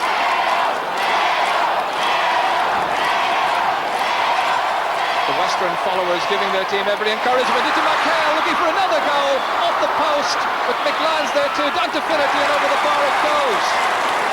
Anthony Finnerty's first score. And once again Liam McHale was very much involved in the thick of the action. Just 6 between them now. 1.5 minutes to go. Watch as that ball came in deep towards McHale. There was a good half block by Mick Lyons. Watch for that. It came off the post down to Anthony Finnerty and was put over the bar. O'Malley back to Porrick Lyons. That's half block down to Kevin Foley, who's played really well and steadily at right half back. Down it comes to Dennis Carney. 6.5 minutes to go. Dennis Carney in. McQuillan ponders, mixes, and Finnerty dispatches it to the back of the net. Oh, what a turnabout! Mayo's second goal, and there is just a goal between them again. Dennis Carney drilled it in high. McQuillan wondered whether to come, whether to stay. In the end, he fumbled. It broke out and spilled away from his grasp to Finnerty, who pulled on it well and into the corner. A good catch by Liam Hayes when most needed. The pass forward. Gideon Murtagh, oh, very high challenge. A dangerous challenge by Dennis Carney, and the book has to come out. Vivian Murta, the substitute introduced in the last 10 minutes, as Carney pleads his case, but that was high and dangerous. The referee had no doubts at all, or indeed I think should anybody else. And this will absolutely seal Meath's victory, I feel, with 3 minutes of injury time played.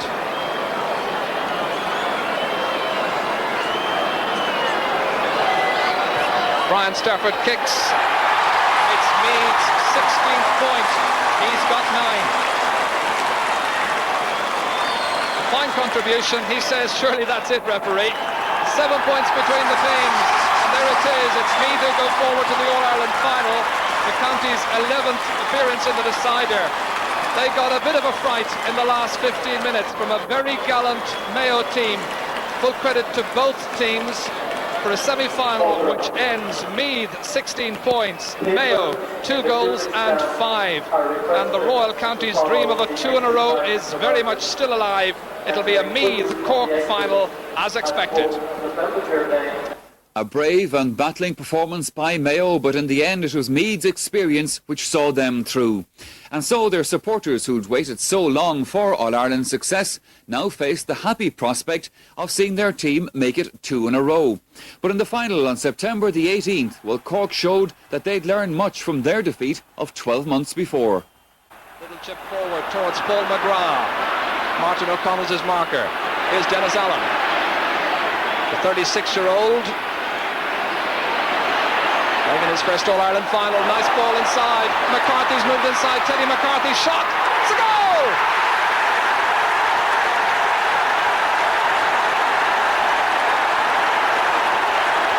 A goal by Teddy McCarthy.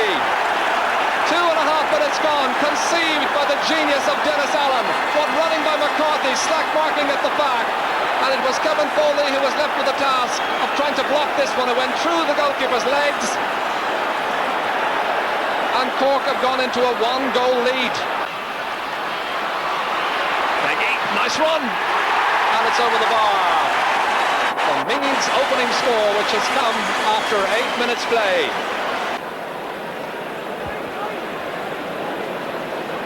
But the referee had whistled for something that happened down there. The score is cancelled out, and so it may well be the point now that Beggy got a little bit earlier. No advantage applied then, so here it comes. It is now. Well, David Beggy, I think, was just dragged that time as he was going through, so the referee cancelled out his kick, and Brian Stafford's is the one that counts, his 24th point of the championship. Comes to David Beggy. And he produced the score for Meath, trying to get through. He's got there.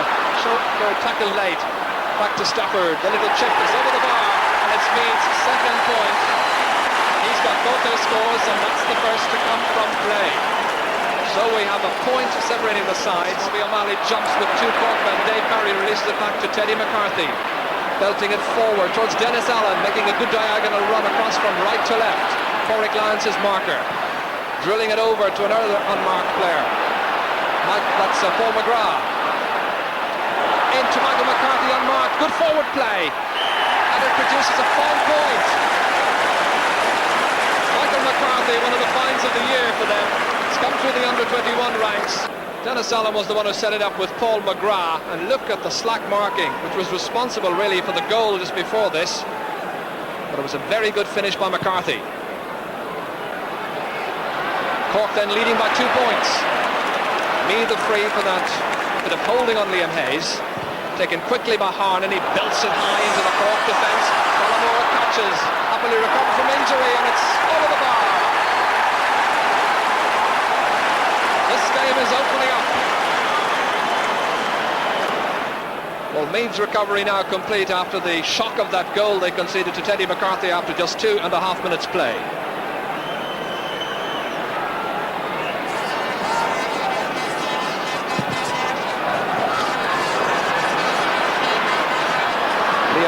Dominating. We haven't seen much of Tompkins so far. McCabe. And Gallimore work is through. Tackled by Tony Nation. And Meath have taken the lead for the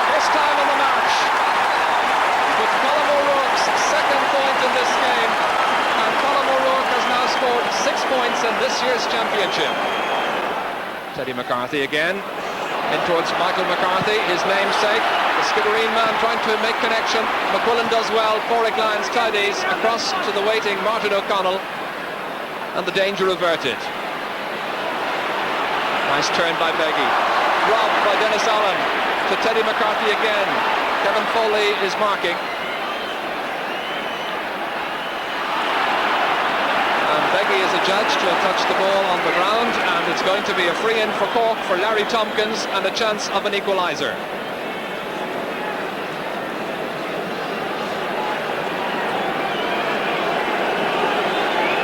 Sides level once before in this first half. And for the second time, the sides are level, on level terms. Cork 1-2, Meath 5 points. Very congested midfield, and it's Colm O'Rourke who takes it from there to Bernard Flynn. Into time added on for injuries now. And Meath winning themselves a free. A foul by Niall Cahalan on Bernard Flynn. The motto seems to be thou shalt not pass. This is now 40 seconds into injury time, and Meath have retaken the lead with Brian Stafford's fourth pointed free. Meath go in leading by just the bare minimum. It's Meath 6 points, Cork 1-2, and it has the makings, I think, of a really good, competitive and intense second half. So second half's underway, and McEntee touches it forward, but only to the waiting Conor Coonahan. Dave Barry, by the way, has switched, I noticed, positions with Paul McGrath. Here's Paul McGrath. Up towards Michael McCarthy. Scored a very good point in the first half for Cork. Back to Shea Fahy as they look for the equaliser early in the half. Larry Tompkins drilling it in towards that Canala in goal, and the sides on level terms. It's the third time of the match that's been the case, and that equalising point comes after 28 seconds of the second half. Down towards Colm O'Rourke, getting there ahead of young Stephen O'Brien. Of course, PJ Gillick. Once again, O'Rourke foraging. Such an experienced performer and a delightful player, kicking splendidly over the bar for his third point of this All-Ireland final. Fahy deep. Touchdown to Dave Barry. Oh, great save at point-blank range by Mickey McQuillan. That spectacular reaction. The referee saw him being held, and it's a free out to Meath. Well, he may have made an error against Mayo in the semi-final, but he more than made amends when it really counted from Dave Barry's crashing shot, which was spectacularly saved by McQuillan. Now, Cork are arguing, of course, that he touched the ball outside the small square that time, but the referee gives it as a free out.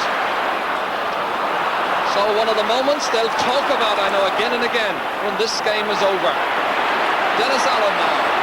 Nick Lyons his marker. Dennis now playing at full forward. Blocked down by a combination of Mick Lyons and Martin O'Connell. O'Connell's passes slack straight to Tony Nation. To Dave Barry. Back to Tompkins, looking for point number 3, and it sails over the bar.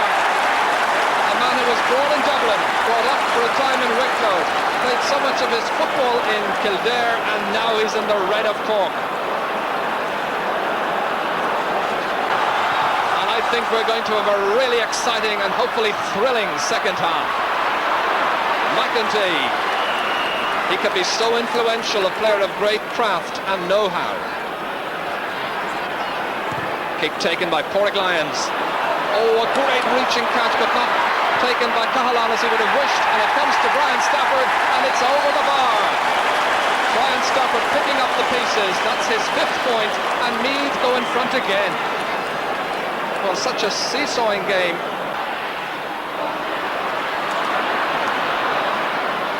Good ball to Coffey. To look up and find a colleague. Finding Paul McGrath, lovely skill, beautiful turn. Can he finish with a good pass inside towards McCarthy? Went away from him, from Foley down to Martin O'Connell, but it breaks back to Larry Tompkins. A player outside him if he wants to release it. Tompkins going for the shot, and the score, and the sides level again. Now this is more like the Larry Tompkins we saw during the championship this year. Dave Barry. Here's Tompkins. Nice turn. He's playing well in the second half, Larry Tompkins. That's onto his kicking boot, and it's over, it sails, and Cork have retaken the lead. A lot of bunching at midfield. Cork dominant at the minute. The foul on Barry Coffey produces a free in. Tompkins the free taker.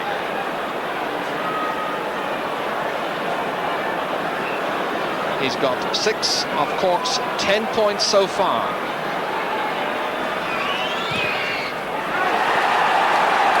He's now got 7 of 11. And Cork lead by a goal, a solitary goal.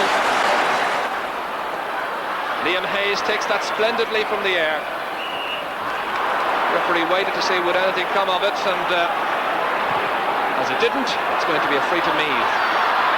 Stafford trying to get onto it. McEntee toe pokes it forward to Colm O'Rourke on that cultured left boot, and it's over the bar. And it's just a 1-point game. Colm O'Rourke the scorer. And what odds now, I wonder, a draw in the All-Ireland Football Final, something we haven't had since 1972. Punched down by Martin O'Connell, and here's Hayes galloping through midfield with great style and panache. Sandwiched, fouled, and a free in, and this should be the equaliser. A great one by Hayes, inviting the foul, going through 2 defenders. They collided upon him, protest their innocence, and Stafford is the one with responsibility once again thrust on his shoulders. His side trailing by a point. The faces in the Meath fans tell the story. Stafford has kicked 6 points, looking for his 7th, and the sides are level. Leading scorers in the match, Brian Stafford with 7, Larry Tompkins with 7. That's the time remaining. Will we have a winner, I wonder, this afternoon? Most fans here, I'm sure, have enjoyed the second half. Just 1 point will do it, I'm sure. Dave Barry is fouled by Colin Coyle, and that's a free in from inside the 45-metre line. The Cork fans are behind the Canal goal, waiting for this kick. Will it be a winner? It's on its way. Cork are in front. Tompkins has done it. 12 points to 11. Tompkins, the magnificent, with 8 points. Now is there a Meath comeback with 25 seconds to go. What a gripping final it's been. Well, what a kick. He may have missed some, but they'll forgive him all of those. O'Connell now in a desperate hurry. Cork, whose last win was in 1973 when Billy Morgan captained. This is O'Connell. Can they get on level terms? Cork must not foul. Meath must get a point. It's a free in. Tommy Sugrue is engulfed by a whole group of red shirts. The Meath fans smile down upon this up on Hill 16. I think this is headed for a replay. Stafford will kick. I've said it before, but you'd nearly put the life savings on the man to kick it over from here. But this is immense pressure. Stafford experienced it before. Tompkins experienced it a few minutes ago for Cork.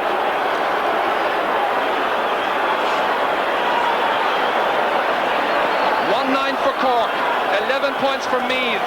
45 seconds into injury time, and the sides are level. Stafford has kicked 8 points. Tompkins kicked 8 points. The battle of the big two. And I think we're going to have our first replay since 1972 when Offaly were here against Kerry. It ends in a draw.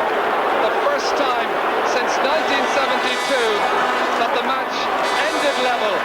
The full-time score was Cork, 1 goal and 9 points. Meath, 12 points. Drama to the very last, and after a few alterations, the date for the replay was finally set at October the 9th. It was a replay that Meath supporters faced with apprehension. Even the most ardent couldn't deny that Cork could have put the issue to rest on the first day. And their worries were added to by the dramatic early events of that replay. Free quickly taken. Monaghan here. Pursued by Joe Castles. Left foot inside towards Barry Coffey. Judged it nicely, looking for the opening score. Cork had the lead and there are 2 minutes gone. Teddy McCarthy took it down with one hand, then had enough room and time to collect again. Barry Coffey here. Nation. Cork's captain down towards Dave Barry. Lets it bounce but collects the second time. Good chance of a score. And that's gone sailing over.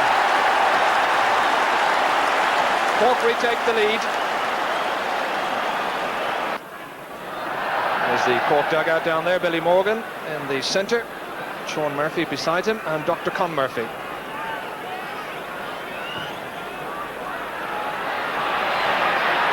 PJ Gillick unable to hold that.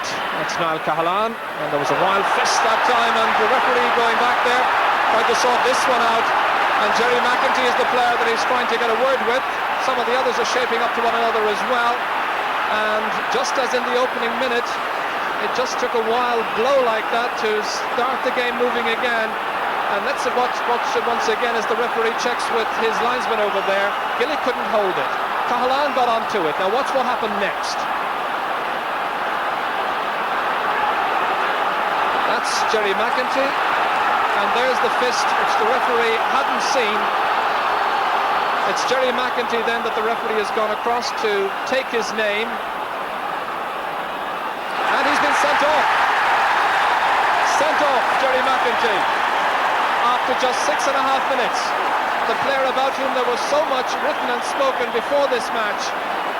Stephen O'Brien fisting it down, but only to the waiting Colin Coyle. And look how he's pushing up quickly, not allowing the attacker to settle on the ball. In towards Bernard Flynn it travels, but it's taken by Niall Cahalan. Cahalan gets a good and fair shoulder there from Colm O'Rourke, but he holds on to the ball too long, and the referee Tommy Sugrue says that's a free in for Meath from just outside the 20-metre line, and the sides should be level again in just a moment. So this to make it 3 points apiece in the All-Ireland Football Final replay, and Brian Stafford duly taps it over for his third point.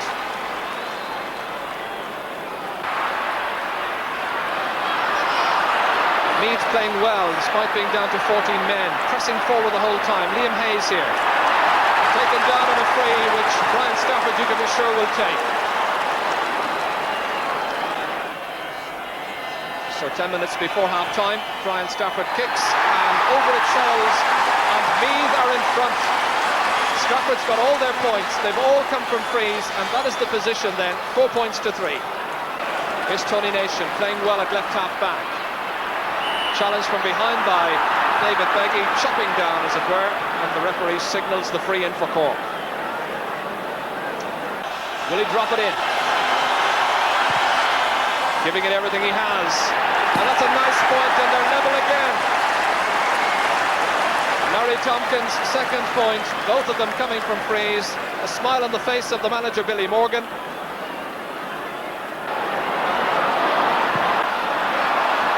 And that's Colman Corrigan going out there with Colm O'Rourke, who's coming the opposite direction. Off balance, gets it as far as Larry Tompkins. Does so well when he comes to midfield in matches. Gets a bit more space in which to express himself. And that's a needless pull down by Liam Hayes, and the referee quite correctly takes out the book, and Hayes becomes the second player to have his name taken. And remember, Meath will keep on reminding you, down to 14 men. Sides all tied up. Cork go back in front again, thanks to that magnificent score by Larry Tompkins, his third point, and it's now Cork in front by 5 points to 4. Michael McCullen then taking extreme care with this kick out,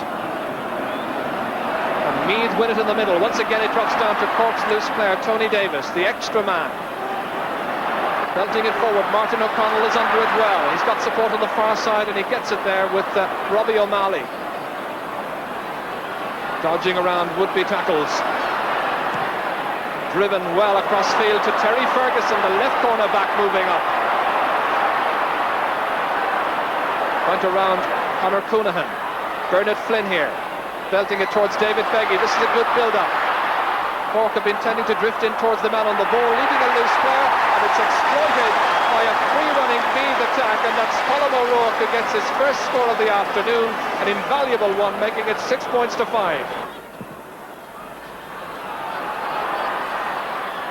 Cork come down by Shea Fatty to the other number 8, Liam Hayes. Will Meath get on level terms before half-time? Stopped by Coleman Corrigan. Belted to midfield, but aimlessly so. Meath backing one another up well. This is Joe Castles. Blocked down by Dave Barry. Supposed to be playing in the forwards, but he spent much of the last 10 minutes back there around the half-back line. Barry Coffey towards Dennis Allen. Fisted down by Mick Lyons. It's going to be a Cork ball. Taken by Larry Tompkins to Dave Barry. Trying to escape from the shackles of Colm O'Rourke.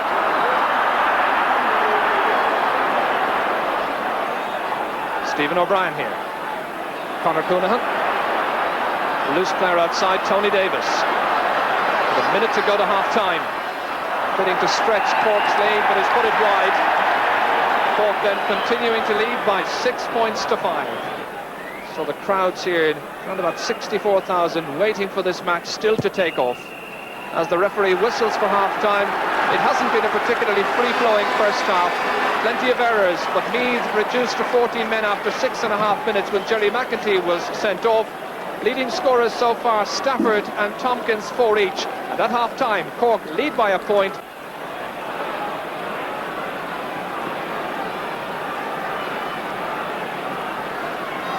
Bernard Flynn, by the way, seems to have taken on a new role for this second half and switched with David Beggy. Flynn is now operating around right half forward. Beggy is in the full forward line, being marked by Niall Cahalan. Meanwhile, that's Stephen O'Brien facing his own goal and taking it spectacularly. Leaving it behind to Stafford. Driven with the left boot, and the sides are level. The magnificent Brian Stafford picks that one over the bar. He's the game's leading scorer now. That's his 5th point. The first to come from play, and it's 6 points each.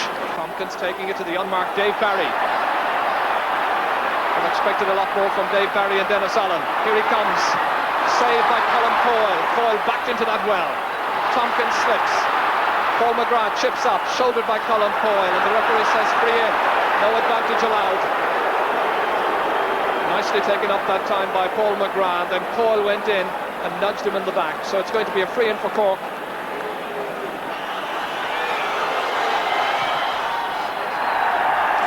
That's 6 points he's got. Cork enjoying a 2-point lead. Down towards Brian Stafford. From being under pressure, Meath now found themselves in the attack. This is Flynn. Looking up, trying to pick out Brian Stafford again. There who looks so relaxed and so composed on the ball. Joe Castles, the team captain, turns around Dennis Allen. That's Colm O'Rourke, and that's over the bar, and that's one back.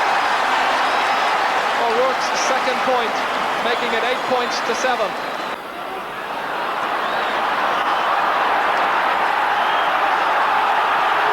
This time a facial injury, and it's Colm O'Rourke shaping up to Larry Tompkins. And getting out of hand.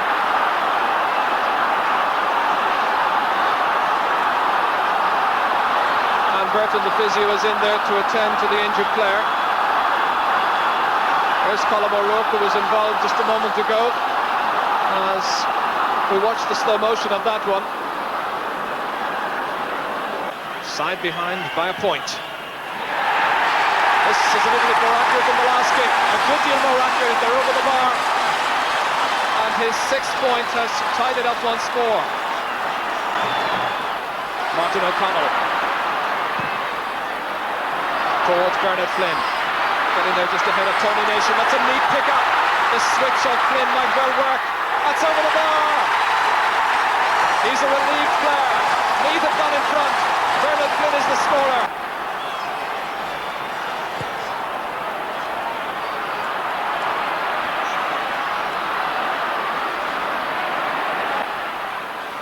Coonahan pisting it forward towards Paul McGrath, kept in play. Give away to Brian Stafford, so alert. Towards David Beggy, they're playing with confidence now, looking to extend their lead. And they've stretched it to a 2-point advantage thanks to Beggy. 4 of the Meath forwards have now scored. And Meath, as you see on that far side, are ready to introduce a substitute. And coming into the game will be Matthew McCabe in just a moment. Meanwhile, it's Brian Stafford, side ahead by a point. Hits the post, it comes down to Joe Castles. He was alert. He's bringing it over the bar. Castles, the team captain, gets his first point at a critical stage of the match. It's 11 points to 9. That could very easily have been a Meath goal. Towards David Beggy, it breaks for Colm O'Rourke. Beggy moves out of his way and O'Rourke chips it over for his third point. And the real class of this Meath team asserting itself fully in the second half. They really blossomed in the second half. He's got 3 points and there are now 4 between them. Dave Barry, the game really needing a goal. Well, I'm sure the Meath fans won't agree, but the Cork fans certainly would. But it's Martin O'Connell once again driving it back into the middle, and again there's a queue there of Cork players ready to push it back into the Meath defence. Liam Hayes can't hold it. Dennis Allen swiftly over the bar. His first point in this match, and indeed he didn't score in the last game either. 3 between them, so 1 goal between them, and there are 3 minutes to go. Colm O'Rourke breaks it down, but only to the waiting Shea Fahy of Cork. Hand passes outside to Conor Coonahan, who repeatedly has come forward to join the attack. Towards John O'Driscoll, loose player outside it is Teddy McCarthy. Cork needing a goal. Can McCarthy supply it? He can supply a free. Tompkins, will he be content to tap it over? Just 2 between them, and he scored 8 points. 13 points to 11 then. Conor Coonahan. What a strange game this has been in so many ways. Cork with so much possession, but Meath with so much class and so much organisation. Barry Coffey. They come looking for another score. They'll have to be content with a point. Barry Coffey's first point of the match. And there's the bare minimum between them. Now, is there enough time for Cork to swing over another point and take this match dramatically into extra time? The referee is calling for the ball, and it's all over. Meath are still the All-Ireland champions. Colm O'Rourke and Robbie O'Malley, 2 men who played a huge part in their success. The holders retain their title, defeating Cork for the 2nd year in succession, and the baby Sam is theirs. The fans flocking onto the ground, sharing in a moment of victory, a moment when Meath won their first ever 2-in-a-row victory by the very bare minimum. It ended Meath 13 points, Cork 12. And so the matter was finally resolved, and as Meath took the new Sam Maguire back home, they did so in the knowledge that they had shown the true character of champions. From all of us here on the Best of 88, thank you for joining us.